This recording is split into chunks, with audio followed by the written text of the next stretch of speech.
بچوں آج ہمیں پڑھنا ہے موت کے بعد کی زندگی، یعنی ہر انسان کو موت آ کر رہے گی۔ قرآن کریم کے اندر اللہ تعالیٰ نے ارشاد فرمایا کل نفس ذائقۃ الموت، کہ ہر جاندار کو موت کا مزہ کیا کرنا ہے؟ چکھنا ہے۔ کیا کرنا ہے؟ چکھنا ہے۔ تو موت کے بعد کی آنے والی جو زندگی ہے، آنے والی جو منزلیں ہیں، وہ تین منزلیں ہیں۔ کتنی منزلیں ہیں؟ ایک تو عالم برزخ ہے، دوسرا ہے یوم آخرت، اور تیسرا ہے ابدی ٹھکانہ۔ کیا ہے؟ ابدی ٹھکانہ۔ تو موت کے بعد سے قیامت قائم ہونے تک انسان پر جو زمانہ گزرتا ہے اس کو عالم برزخ کہا جاتا ہے۔ کیا کہا جاتا ہے؟ برزخ کے لغوی معنی ہے پردہ اور آڑ کے ہیں۔ پردہ اور آڑ کے، چونکہ یہ زمانہ دنیا اور آخرت کے درمیان ایک آڑ ہوتا ہے، اس لیے اسے عالم برزخ کہا جاتا ہے۔ کیا کہا جاتا ہے اسے؟ عالم برزخ۔ تو جب انسان اس دنیا سے چلا جاتا ہے اور قبر کے اندر پہنچ جاتا ہے، وہاں پر اس سے تین سوالات کیے جاتے ہیں۔ کتنے سوالات کیے جاتے ہیں؟ مومن کی روح اس کے جسم میں لٹا دی جاتی ہے، اس کے بعد منکر نکیر اس کے پاس آتے ہیں اور اس سے سوال کرتے ہیں۔ اس سے کیا کرتے ہیں؟ سوال کرتے ہیں من ربک، تیرا رب کون ہے؟ سب سے پہلے قبر کے اندر جو مومن سے سوال ہوتا ہے وہ یہ ہوتا ہے کہ بتا آپ کا رب کون ہے۔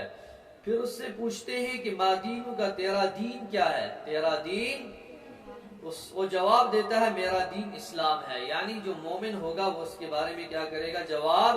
پھر سے پوچھتے ہیں ما تقول فی شأن ھذا الرجل، فی شأن ھذا الرجل، یہ کون صاحب ہے جو تمہارے اندر بھیجے گئے ہیں؟ وہ جواب دیتا ہے وہ اللہ کے بندے اور اس کے رسول ہیں۔ اس کے بعد ایک منادی آسمان سے آواز دیتا ہے کہ میرے بندے نے سچ کہا، اس لیے جنت کی طرف دروازہ کھول دو۔ یعنی جب انسان ان تین سوالوں کے جواب دے دیتا ہے، پھر آسمان سے یا کیا ہے کہ ایک آواز، یعنی اس کے بعد ایک منادی آسمان سے کیا کرتا ہے؟ آواز دیتا ہے کہ میرے اس بندے نے کیا کیا ہے؟ جواب جو ہے وہ صحیح دیے ہیں، اس لیے اس کو ایک جنت کا دروازہ، ایک جنت کی کھڑکی جو ہے اس کی طرف کھول دی جائے۔ یعنی جنت کی مہک آنا اس کے لیے کیا ہو جاتی ہے؟ شروع ہو جاتی ہے۔ احادیث میں آیا ہے کہ ایمان والے عالم برزخ میں خوش اور مطمئن ہوں گے، ان کے ہوش و حواس سالم رہیں گے، ان کو نماز کا دھیان ہوگا، فرشتوں کے سوال کا جواب دیں گے، کامیابی کی بشارت سن کر قیامت قائم ہونے کی خواہش کریں گے۔ یعنی جب ان کو قبر کے اندر کیا مل جاتی ہے؟ کامیابی مل جاتی ہے، اور کامیابی ملنے کے بعد وہ یہ خواہش رکھتے ہیں، وہ یہ تمنا کرتے ہیں کہ جلد سے جلد کیا آ جائے؟ قیامت آ جائے، تاکہ ہم کس کے اندر پہنچ جائیں؟ جنت کے اندر۔ کیونکہ جب قبر کے اندر ان کو جنت کی کھڑکی کھول دی جاتی ہے، جنت کی جب مہک کیا کرتے ہیں؟ سنتے ہیں، یا جو جنت کا جو نظارہ ہے وہ جو دیکھتے ہیں قبر کے اندر، تو ان کا جو دل ہے وہ مچل جاتا ہے کہ کب ہم اس کے اندر کیا کریں گے؟ پہنچ جائیں گے۔ عالم برزخ میں مرنے والوں کو اس کا ٹھکانہ دکھایا جاتا ہے۔ یہ یعنی جب انسان اس دنیا سے چلا جاتا ہے تو اس کا ٹھکانہ اس کو کیا کر دیا جاتا ہے؟ دکھایا جاتا ہے۔ اگر وہ جنتی ہے تو اس کو جنت دکھائی جاتی ہے، تبھی اس کا جو دل ہے وہ کس کے لیے تڑپتا ہے؟ جنت کے لیے، اور وہ خواہش کرتا ہے کہ جلد سے جلد کیا ہو جائے؟ قیامت قائم ہو جائے۔ اگر وہ جہنمی ہے تو دوزخ کی آگ اس پر اپنا عکس ڈالتی ہے۔ یعنی جب اس کو اگر وہ سوالوں کا جواب نہیں دیتا، اگر وہ ان چیزوں اب اس کا ایک یہ ہے، اگر ہمیں کوئی ایگزام وغیرہ ہوتا ہے، یعنی ہمیں کسی بھی چیز کا کوئی بھی امتحان ہوتا ہے، چاہے وہ سکول کے لحاظ سے ہو یا نوکری کے لحاظ سے ہو یا کسی بھی لحاظ کے ہو، وہاں پر ہمیں پہلے ہی سیلبس بتایا جاتا ہے، آپ کو یہ سیلبس اتنے چیپٹر پڑھنے ہیں، آپ کو یہ سیلبس اتنا پڑھنا ہے، یا آپ کو ان چیزوں کے بارے میں پوچھا جائے گا، آپ یہاں سے لے کر وہاں تک پڑھ سکتے ہیں۔ اب یہ پتہ نہیں ہوتا ہمیں کون سے سوال ڈالیں گے، لیکن آخرت کے لحاظ سے، یعنی جو قبر کے اندر تین سوال ہم سے پوچھے جائیں گے، ان کا کیا ہے؟ ان کا پہلے ہی سے جواب، ان کا وہ سوال ہمیں پہلے ہی سے بتا دیے کہ یہ تین سوال ہیں۔ اب کوئی کہے گا میں ان تینوں سوالوں کو یاد کر کے چلا جاؤں گا، وہاں پہ جواب دے دوں گا، ایسا نہیں ہے، بلکہ ان تین سوالوں کا جو تعلق ہے وہ انسان کی زندگی سے ہے۔ یعنی اگر دنیا میں رہ کر انسان اپنے رب کو مناتا ہے، یعنی اپنے رب کو منانے کے لیے ہر وہ چیز کرتا ہے جو اس کے رب نے اس کو کہا ہے کہ آپ یہ کام کر سکتے ہیں، اور ہر اس کام کو چھوڑتا ہے جس کے نہ کرنے کا حکم کس نے دیا ہے؟ اللہ نے دیا ہے، تب جا کر انسان ان سوالوں کے جواب وہاں پر دے گا۔ یعنی اللہ نے کہا کہ میرے فرائض ہیں یعنی میرا دین ہے، میرے دین کی میرا شریعت کے یہ حکم آپ پر وہ حکم کرے گا تو ٹھیک ہے۔ اب اسی کے ساتھ اللہ نے فرمایا کہ میرے نبی کا جو کیا کرے گا طریقہ اپنائے گا وہ بھی کیا ہو جائے گا، کامیاب ہوگا تبھی جا کر۔ یعنی سب سے پہلے رب کے بارے میں سوال ہوگا، من رب کا، تیرا رب کون ہے؟ وہ جواب دیتا ہے میرا رب اللہ ہے۔ سب سے پہلے اس کو کیا کرنا ہے، اللہ پر یقین لانا ہے کہ اللہ کے سوا کوئی معبود نہیں، یعنی صرف ہم کس کی عبادت کر سکتے ہیں، اللہ کی عبادت کر سکتے ہیں۔ اور پھر سوال ہوگا، پھر جب اللہ کی عبادت کرے گا تب وہ جا کر دین کو سمجھے گا کہ دین کیا ہے۔ اب دین کو جب اس نے سمجھ لیا پھر وہ اس کے بارے میں پوچھے گا بھائی یہ کس کے ذریعے آیا ہے، یہ اللہ نے کس کے ذریعے ہم تک یہ پیغام پہنچایا ہے، وہ کون ہے؟ آخری نبی الزماں حضرت محمد صلی اللہ علیہ وسلم ہے۔ کون ہے؟ حضرت محمد۔ تب وہ جا کر وہ جواب دے گا۔ اگر کوئی ایسے ہی کہے گا نہیں جی میں ان سوالوں کو یہاں یاد کر کے وہاں جواب دے دوں گا، یہ بالکل ممکن نہیں ہے۔ عالم مذہب میں مرنے والوں کی روح کو اس کی اولاد، رشتہ داروں اور عام مسلمانوں کی طرف سے کئی جانے والے ایصال و ثواب پہنچتا رہتا ہے، کیے جانے والا۔ یعنی اگر کوئی مسلمان، جب ہم اس دنیا سے چلے جاتے ہیں، ہمارے جو پیچھے والدین ہوتے ہیں، اہل و عیال جو ہمارا ہوتا ہے، عزیز و اقارب، رشتہ دار وغیرہ جو ہوتے ہیں، وہ کیا کرتے ہیں، مردے کے لیے کیا کرتے ہیں، وہ ایصال و ثواب کرتے ہیں۔ یعنی کوئی صدقہ دے دیتا ہے، کوئی کیا کرتا ہے قرآن پاک پڑھ کے اس کو بخشتا ہے، کوئی کسی کی یہ کہتا ہے کہ میں آپ کو یہ ہدیہ دیتا ہوں، اس کا جو ثواب ہے وہ میرے والدین کو چلا جائے، تو اس کو کیا کہتا ہے، پہنچتا رہتا ہے۔ اور رسول اللہ صلی اللہ علیہ وسلم نے فرمایا کہ جب انسان مر جاتا ہے تو اس کے عمل کا سلسلہ منقطع ہو جاتا ہے، مگر 3 قسم کے اعمال کا ثواب ہمیشہ پہنچتا رہتا ہے۔ یعنی جب انسان اس دنیا سے چلا جاتا ہے، اب اس کے نامہ اعمال جو ہے وہ بند کیا جاتا ہے، وہ کلوز ہو جاتا ہے، سوائے 3 کاموں کے۔ سوائے کتنے کاموں کے؟ یعنی 3 کام ایسے ہیں جن کا ثواب اس کو ہمیشہ ملتا رہتا ہے۔ وہ کیسے ہیں؟ صدقہ جاریہ سب سے پہلے کیا ہے، یعنی اس نے کوئی ایسا کام کر دیا، یعنی جیسے حدیث کے اندر آیا خیرکم من تعلم القرآن وعلم، تم میں سے بہترین شخص وہ ہے جو قرآن پاک کو سیکھے اور سکھائے۔ سب سے بہترین شخص ہے، اللہ کے نبی صلی اللہ علیہ وسلم نے فرمایا کہ تم میں سے سب سے بہترین شخص وہ ہے جو قرآن پاک کو سیکھے اور دوسروں کو سکھائے۔ اب اگر ایک انسان نے کسی کو 10 صورتیں سکھائی ہیں، آگے جا کر وہ 10 کو اور پڑھاتا ہے، آگے جا کر وہ 10 کو اور پڑھاتا ہے، یعنی یہ صدقہ جاریہ اس کے لیے کیا ہو گیا ہے، جب تک وہ سلسلہ چلتا رہے گا تب تک اس کو نیکیاں ملتی رہیں گی، چاہے اس کی 10 نسلیں دنیا سے چلیں گی، 20 نسلیں چلیں گی، لیکن تب تک اس بندے کو ثواب کیا ہوتا ہے، ملتا رہتا ہے۔ جو اس میں حصہ لے رہا ہے سب کو کیا ہوتا ہے، ملتا ہے، یعنی جو بھی نیک کام کیا ہوگا۔ اب وہ علم جس سے لوگوں، صدقہ جاریہ ایک ہو گیا، دوسرا وہ ہے جس سے لوگ کیا فائدہ اٹھائیں، جیسے میں نے ابھی آپ کو بتایا۔ تیسرا نیک بیٹا جو اس کے لیے دعا کرتا رہتا ہے، یعنی کسی نے اپنے بیٹی کی تربیت جو ہے وہ بالکل صحیح کی ہے، جیسے ایک حدیث میں اللہ کے نبی صلی اللہ علیہ وسلم نے فرمایا کہ اگر کسی کے پاس 3 بیٹیاں ہوں، پھر صحابی نے عرض کیا اللہ اگر 2 بیٹیاں ہوں، پھر ایک اور صحابی نے عرض کیا اگر ایک ہی بیٹی ہو، تو اس وقت اللہ کے نبی صلی اللہ علیہ وسلم نے فرمایا اگر 1 بیٹی ہو یا 2 بیٹیاں ہوں یا 3 بیٹیاں ہوں، اگر وہ ان کی پرورش کرے گا، پرورش کر کے وہ ان کو کسی کے نکاح میں دے دے گا تو وہ اس کو جنت کا حقدار ہے۔ کیا ہے؟ جنت کا حقدار ہے۔ کتنی بڑی بشارت دی ہے۔ اسی طریقے سے اگر نیک بیٹا، اب نیک بیٹے سے صرف بیٹا مراد نہیں ہے بلکہ کیا یہاں پر نیک اولاد مراد ہے۔ یہاں سے کیا ہے؟ نیک، یعنی جو اس کی نیک اولاد ہے۔ اب نیک اولاد جو ہوگی وہ نیک کام کرے گی، اب جب وہ نیک کام کرے گی ان نیک کاموں کا ثواب کس کو بھی ملتا رہے گا، ساتھ میں والدین کو، چاہے وہ کس میں ہو، قبر میں ہو، تو ان کو بھی کیا ان 3 چیزوں کا ثواب۔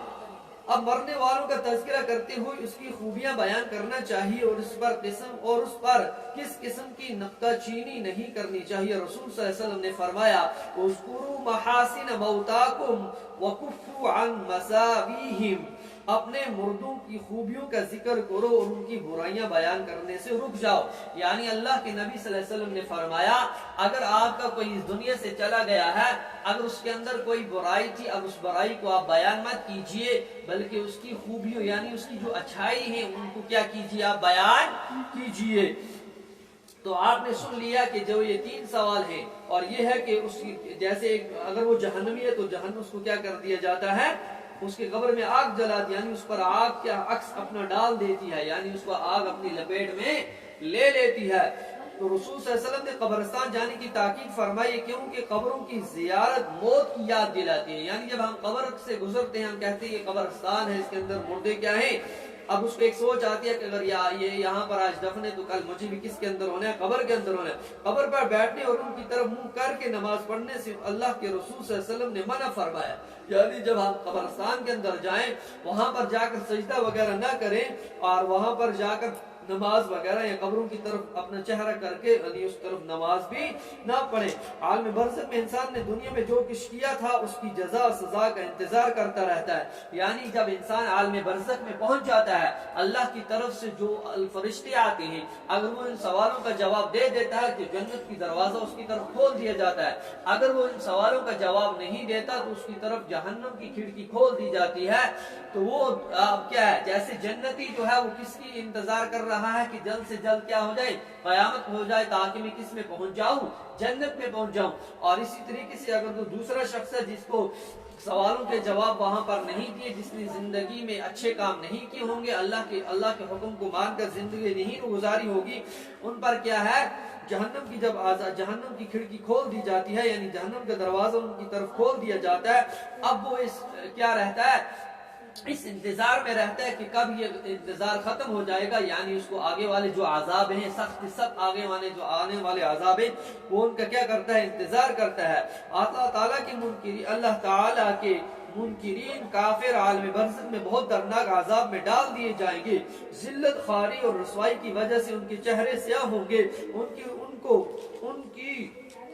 روحوں کو کتاب سجین میں لکھا جائے گا جو زمین میں سب سے نیچے ہے، جو زمین کے سب سے نیچے ہے ان کی روحوں کو اس میں لکھا جاتا ہے. کافر پر 99 اژدہا مقرر کر دیے جائیں گے جو قیامت تک ان کو ڈستے رہیں گے. کافر اور منافق کے لیے قبر آگ کا ایک کیا ہے. اب آپ خود اندازہ لگائیے یہاں سے کہ جو زمین سب سے نیچے ہے کافر پر 99 اژدہا مقرر کر دی جائیں گے. 99 اژدہا یعنی 99 ایسے سانپ ہیں جو اس پر کیا کر دیے جاتے ہیں جو کافر ہے منافق ہے. اور کب تک؟ قیامت تک. اب اگر ایک انسان قبر کے اندر چلا گیا ہے اور وہ وہاں پر اس نے کتنی زندگی گزاری ہے 30,000 سال یا 2,000 سال. اب 2,000 سال تک اس کو کیا کریں گے سانپ ڈستے رہیں گے. تو اسی طریقے سے یا کسی نے 500 سال قبر کی زندگی کاٹی ہے تو اس کو 500 سال. اب دیکھو کہ پتہ نہیں کتنی ہے یا اللہ کو علم ہے کہ کس کی منزل قبر کے اندر کتنی ہے. اب ایک تو قبر آپ خود دیکھیے کہ قبر جو ہوتی ہے وہ بالکل 5 سے اگر کوئی زیادہ آدمی لمبا ہے تو 5 فٹ لمبا ہے تو 5 فٹ 5.5 فٹ قبر کھودتے ہیں یا 6 فٹ یا 7.5 فٹ 8 فٹ تک کھودیں گے. اکثر جو تعداد ہے وہ 5 5.5 6 6.5 تک ہے. اگر زیادہ دیکھا جائے 5 5.5 6 کے درمیان ہے. تو آپ خود دیکھیے کہ اتنی چھوٹی جگہ پر 99 اژدہا اس کے اوپر کیا کر دیے جاتے ہیں. اگر ہمیں یہاں پر ابھی سانپ نظر آ جائے گا ہم ہر ایک وہاں اس کو دیکھ کر بھاگ جائے گا، لیکن وہ آخرت کے سانپ ہے. ایک حدیث میں آیا ہے اگر جو آخرت کا سانپ ہے اگر وہ اپنی دم جو ہے اپنی دم وہ زمین پر مار دے گا تو ساری دنیا ریت بن جائے گی. بالکل آپ دیکھتے ہیں ریت کتنی بالکل چھوٹی باریک ہوتی ہے، اس طرح ساری دنیا ہو جائے گی. اب اندازہ لگاؤ. یہ ایک حدیث میں آیا ہے کہ جو نماز کے اندر سستی وغیرہ کرتا ہے اس کو ان طرح کے عذاب دیے جاتے ہیں. ان پر ایک ایسا سانپ مسلط کر دیا جاتا ہے جس کی آگ جس کا جو چہرہ ہوتا ہے وہ آگ کا ہوتا ہے اور جو اس کے ناخن ہوتے ہیں وہ لوہے کے ہوتے ہیں اور اس نے ناخن اتنے لمبے ہوتے ہیں. حدیث کے اندر آیا ہے کہ اگر ایک انسان دن میں صبح سے لے کر شام تک چلنا شروع کرے شام کو جا کر وہ اس کے ناخن کے آخری حصے تک پہنچے گا. اتنے لمبے اس کے کیا ہیں ناخن ہیں. اور جب وہ انسان کو ڈستا ہے تو انسان 70 ہاتھ کس کے اندر دس جاتا ہے زمین کے اندر دس جاتا ہے. اور صبح کی نماز ضائع کرنے سے وہ طلوع آفتاب ہے وہاں تک اس کو کیا کرتا رہتا ہے مارتا رہتا ہے. اگر کوئی نماز زور کی نماز چھوڑ دیتا ہے تو اس کو زور سے لے کر عصر تک قبر کے اندر مارتا رہتا ہے. اور اگر کوئی عصر کی نماز چھوڑ دیتا ہے تو اس کو مغرب کی نماز تک مارتا رہتا ہے. اور اگر کوئی مغرب کی نماز چھوڑ دے تو اس کو عشاء کی نماز تک مارتا رہتا ہے. اور عشاء کی نماز ضائع کرنے کی وجہ سے اس کو فجر تک وہ مارتا رہتا ہے. اب خود اندازہ لگے ایک انسان اتنی نمازیں دن میں چھوڑتا ہے تو اس کا کیا حشر ہوگا. صبح سے لے کر صبح تک اس کو مارتا جسا جائے گا. اور وہ انسان پوچھتا ہے کہ کیا وہ سانپ کہتا ہے کہ مجھے میرے رب نے حکم دیا ہے اور مجھے جو حکم دیا میں اس کو کیا کروں گا انجام.